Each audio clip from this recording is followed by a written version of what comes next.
feel like we definitely took a more streamlined approach. We were being a bit more exploratory in terms of working with different producers and writers, slightly different sound and approach to writing with Heartthrob. And when we spent 4 years out touring that record, I remember thinking, okay, I know what I want to do again and what I don't want to do. And I think that being able to sort of say, I want to work with Greg Kurstin, I want to write these types of songs, I want to take this kind of approach to touring, that allowed us to make something a little more streamlined and cohesive ultimately.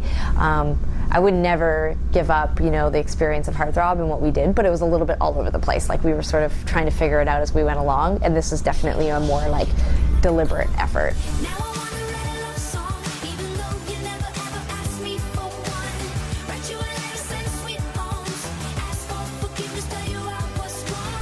I think the appeal of working with Greg Kurstin is that he has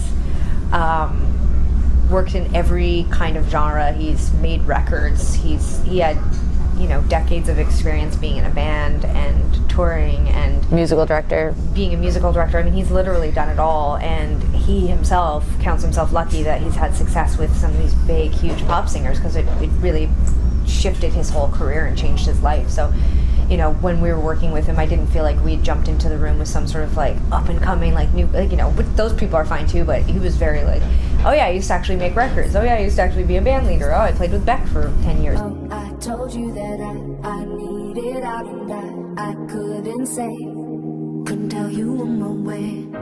I mean, it definitely was something that we noticed about Greg's resume right away, was how it was almost exclusively women that he had his certainly his biggest successes with, and then the type of male artist he had worked with. I'm thinking of like Foster the People, Beck, the Shins. These are very specific, you know, male voices and perspectives, and so we there was a lot to identify with, and immediately feel like, oh, okay, this is probably someone who's a good communicator and he's empathetic, and